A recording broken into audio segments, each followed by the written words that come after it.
नमस्कार दोस्तों, welcome to आरंभ एजुकेशन एम्पावरिंग एस्पिरेंट्स। देखिए, हम लोग जो समिति वाला पार्ट कवर कर रहे थे उसमें एक ग्राम गौठान समिति में आपको बताया था, उसके बारे में अलग से पढ़ाऊंगा बोला था। तो वो ग्राम गौठान समिति के बारे में आज पढ़ेंगे। कुछ और फैक्ट्स बचे थे वो समितियों से संबंधित, उसको भी देखेंगे। और समितियों के अंतर्गत क्या क्या कार्य आते हैं याद रखना अच्छे से। ये जो कार्य है ना उसको याद करके रखना एकदम। अब इसको कोई कुछ खास इसका ट्रिक नहीं है कि आपको बताए कि ये ऐसे याद ही रखना पड़ेगा आपको, और कोई दूसरा ऑप्शन नहीं है। मैं इसको जितना आसान कर सकता था कर दिया। एक लाइन में ऐसे लिखे रहता है, वैसा ना लिख के मैं इसको पॉइंट टू पॉइंट लिख दिया हूँ यहाँ पर। इससे आसान क्या करेंगे इसको। अब इसको आपको ध्यान रखना पड़ेगा कि इस समिति के अंतर्गत ये कार्य आता है। इसमें पूछता है जैसे कि स्वास्थ्य केंद्रों का निरीक्षण किस समिति के अंतर्गत आता है, ये जो कार्य है वो तो ये पूछेगा ही। समिति जब पूछता है तो मैं देखा हूँ, जनरली मैं ऑब्जर्व किया हूँ कि समितियों से अगर 3-4 क्वेश्चन आ रहा है ना तो एक क्वेश्चन इससे रहेगा समितियों के कार्य का, तो ये आता है। तो इसको ध्यान रखना, थोड़ा सा इसको याद करना पड़ेगा आपको, बार बार पढ़ना और जैसे लिखा हूँ वैसा लिखना, और लिख के एक जगह वो दीवार पे चिपका देना या फिर उसको रोज़ देखते रहना। तो देखते भी रहोगे तो ऑप्शन में टिक कर लोगे, वो चीज़ देखना।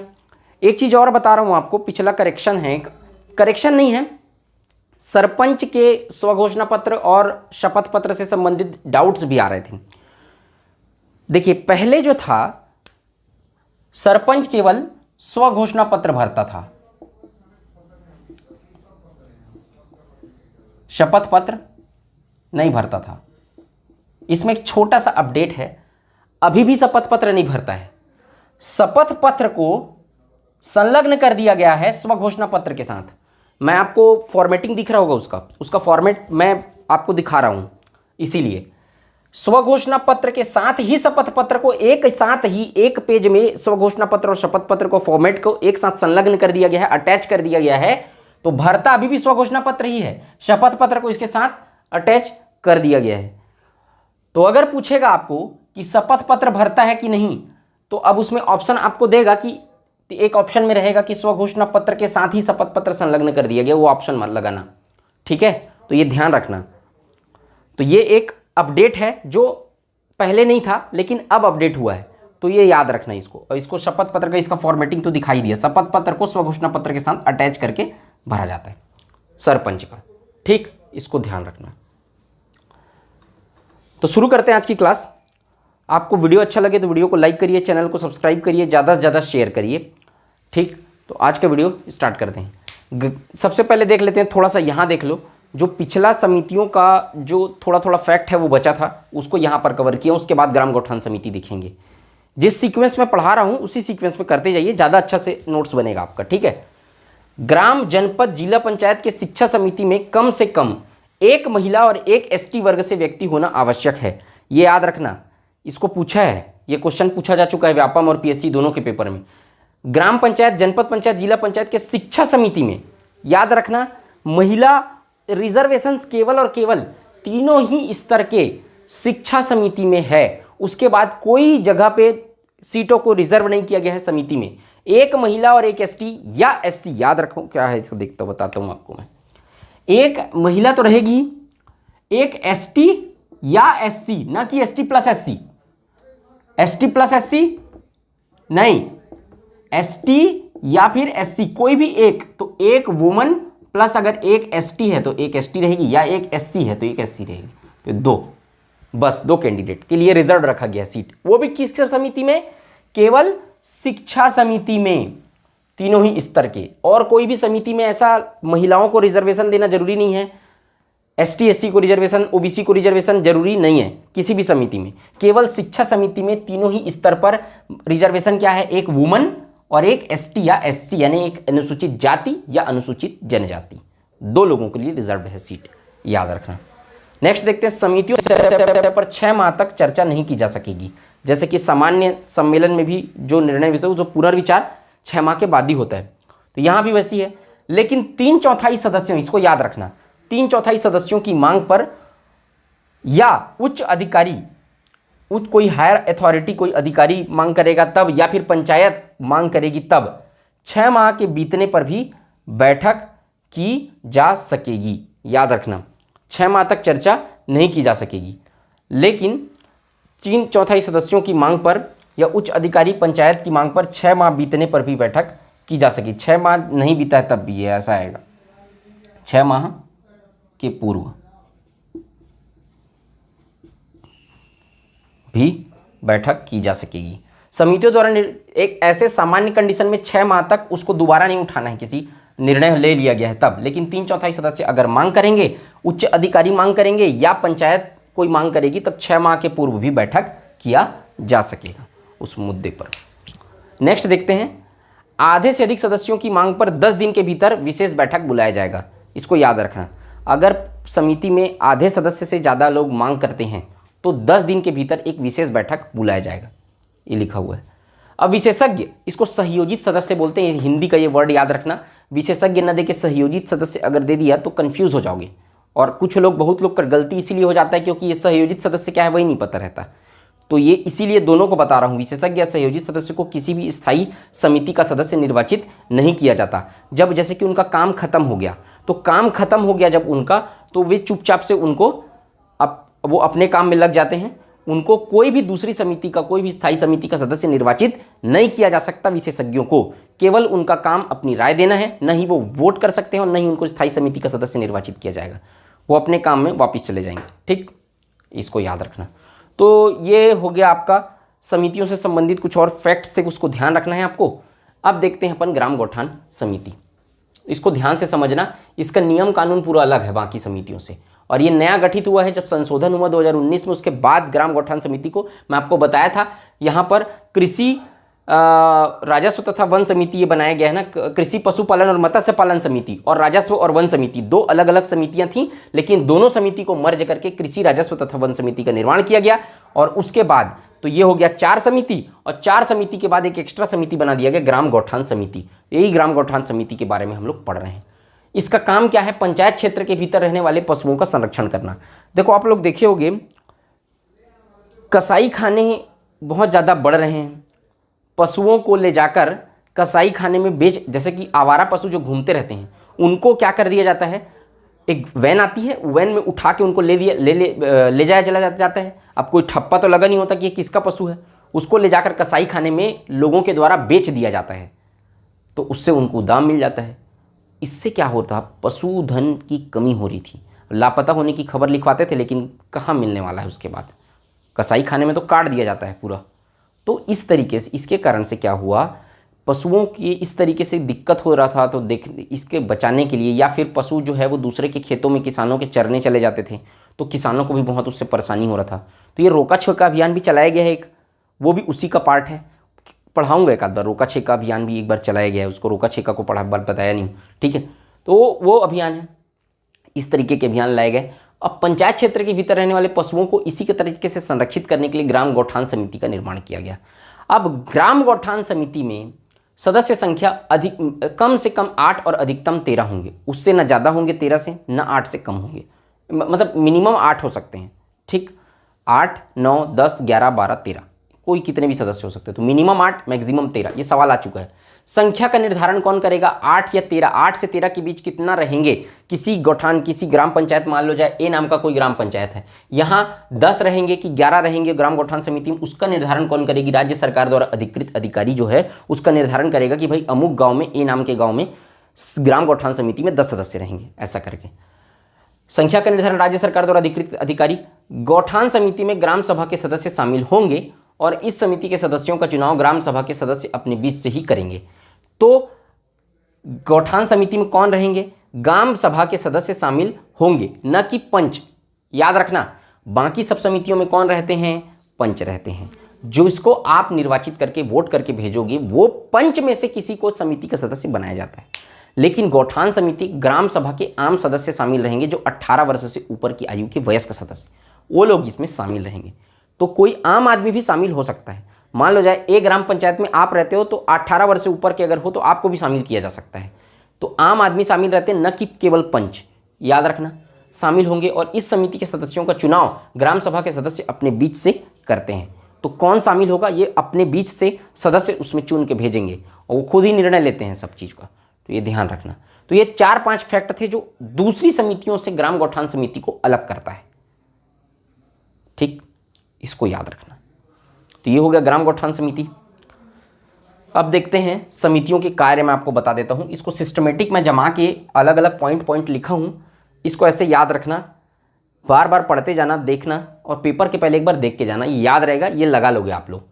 तो स्थायी समितियों के कार्य, सामान्य प्रशासन समिति। सामान्य प्रशासन समिति का क्या, बजट लेखों की निगरानी करती है। ये बहुत इंपॉर्टेंट समिति है, सामान्य प्रशासन समिति जो होती है वो, है ना। तो मेन काम यही करती है, बजट का निगरानी, लेखों का निगरानी, देखने का काम कि बजट जो है वो उतना जितना पारित होना चाहिए उतना हुआ है कि नहीं हुआ है, और ऑब्जर्व करने का कि बजट का जो चीज़ें हैं वो, जैसे कि शौचालय के लिए मान लो जाए आया 50,000 रुपये, 50,000 नहीं, थोड़ा ज़्यादा ले लेते, 3 लाख रुपए आया शौचालय के लिए।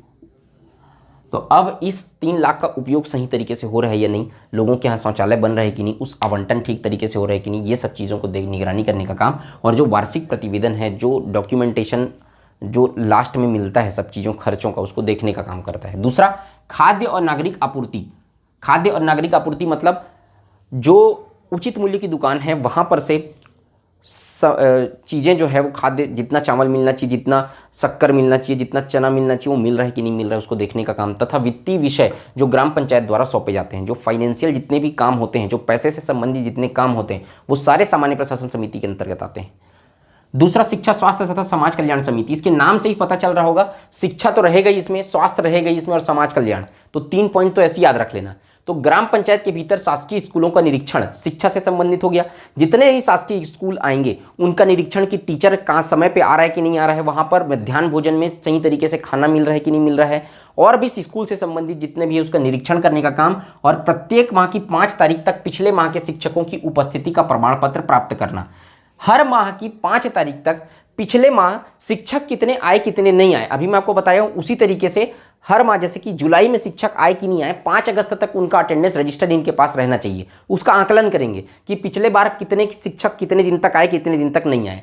तो प्रत्येक माह की, अभी इसको पूछता है तारीख को, एक बार पूछा है, ध्यान रखना इसको। प्रत्येक माह की 5 तारीख तक पिछले माह के शिक्षकों की उपस्थिति का प्रमाण पत्र प्राप्त करना कि कितने शिक्षक आए कितने नहीं आए। दूसरा, आंगनबाड़ी सामाजिक सुरक्षा। आंगनबाड़ी से संबंधित जितनी भी चीज़ें हैं, रेडी टू ईट फूड जो होता है वो ये आंगनबाड़ी का काम रहता है। तो रेडी टू ईट फूड जो है वो माताओं को कुपोषण से मुक्ति दिलाने के लिए गोलियां आती हैं, विटामिन की गोलियां आती हैं, आंगनबाड़ी के माध्यम से वितरित होती हैं। और भी कई सारे काम रहते हैं जो आंगनबाड़ी के माध्यम से महिलाओं के द्वारा किए जा रहे हैं, वहाँ भी ऑब्जर्व करने का काम ही करती है शिक्षा स्वास्थ्य समाज कल्याण समिति। ये सामाजिक सुरक्षा, आंगनबाड़ी सामाजिक सुरक्षा। परिवार नियोजन, परिवार नियोजन के अंतर्गत क्या आता है? अच्छा, परिवार नियोजन त्रिभुज का उल्टा, इसका निशान क्या है? उल्टा त्रिभुज, लाल रंग, लाल रंग का उल्टा त्रिभुज परिवार नियोजन का साइन है ये। तो ये परिवार नियोजन है ना, मतलब परिवार नियोजन के लिए लोगों को जागरूक करना। जो आप लोग देखे होंगे, ये आपका जो स्लोगन बहुत चला था, है ना, हम दो हमारे दो करके, तो उस तरीके की स्लोगन को क्या करना, सर्कुलेट करना, मॉनिटरिंग करना, ज़्यादा से ज़्यादा लोगों तक पहुंचाना, और परिवार नियोजन के बारे में जागरूक करने का काम भी इसी समिति का रहता है। ठीक। टीकाकरण, बहुत सारे टीकाकरण, जो भी कोरोना का वैक्सीन लग रहा है तो ये शिक्षा स्वास्थ्य समाज कल्याण समिति के अंडर में आता है, वो ऑब्जर्व करना उसको। और भी मलेरिया का टीका, टीबी का टीका, वो सब टीका लग रहा है तो वो सब टीकाकरण के भी देखने का काम। स्वास्थ्य केंद्रों का निरीक्षण, ये तो समझ में आ गया होगा, स्वास्थ्य केंद्रों में सही तरीके से काम हो रहा है कि नहीं, जैसे एजुकेशन सेक्टर में वैसे स्वास्थ्य सेक्टर में। एसटी, एससी, ओबीसी या गरीबों के लिए विकास कार्य, है ना, ये जो अब अनुसूचित जाति जनजाति के लोग हैं और अन्य पिछड़े वर्ग के लोग हैं उनके लिए विकास कार्य। 7वां, दिव्यांग कल्याण योजना, दिव्यांग कल्याण से संबंधित जितनी भी योजनाएं सरकार के द्वारा चलाई जा रही हैं उनको ऑब्जर्व करना और उनको सही लोगों तक पहुंचाना, इसका लाभ पहुंचाना लोगों को। और खेल कूद, स्पोर्ट्स से रिलेटेड जितनी भी चीज़ें हैं, कबड्डी का खेल होते रहता है, और भी बहुत सारे खेल हैं जो ग्रामीण क्षेत्रों में उनका आयोजन किया जाता रहा है, वो सबको ऑब्जर्व करने का काम ये समिति करती है। तीसरा, कृषि राजस्व तथा वन समिति। पहला इसका काम है कृषि भूमि विकास करना, उन्नत बीज वितरण। तो कृषि भूमि विकास, कृषि भूमि का विकास करना, उन्नत बीज का वितरण करना, बीज जो है उनको वितरण करना वहाँ। डेयरी विकास करना, डेयरी के लिए खटाल उसको क्या बोलते हैं, जो तबेला वगैरह जो बनता है वो सब का डेवलप करना। तीसरा, उद्यानिकी का काम करना। चौथा, मत्स्य पालन, लघु सिंचाई, है ना। तो ये है श्रम, वन संरक्षण, लघु वनोपज विकास और 20 सूत्री कार्यक्रम। ये सब काम जो रहते हैं वो कृषि राजस्व तथा वन समिति के अंतर्गत आते हैं। ठीक है। चौथा, निर्माण तथा विकास समिति।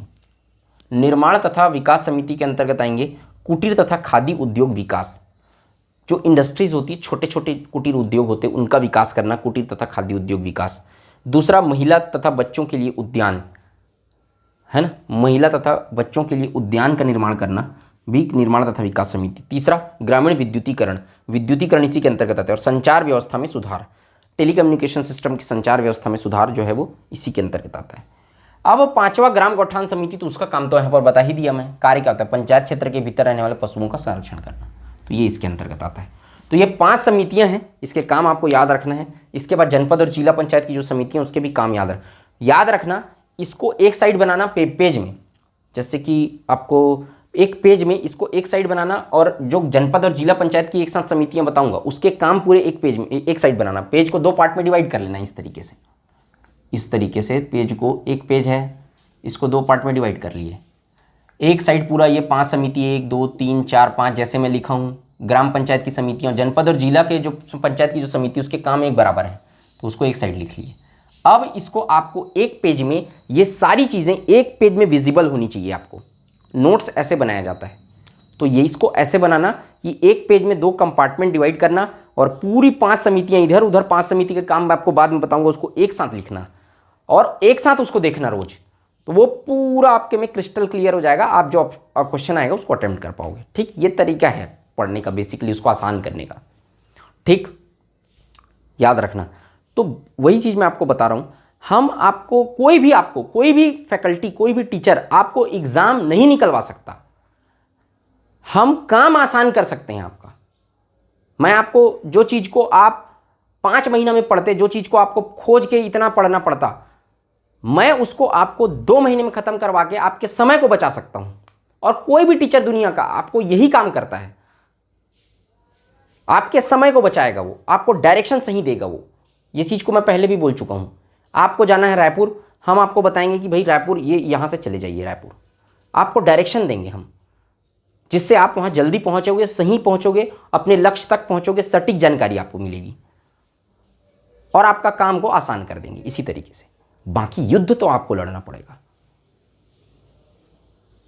अर्जुन तो आपको ही बनना है। ठीक है, तो उम्मीद है मुझे आपको ये वीडियो अच्छा लगा होगा।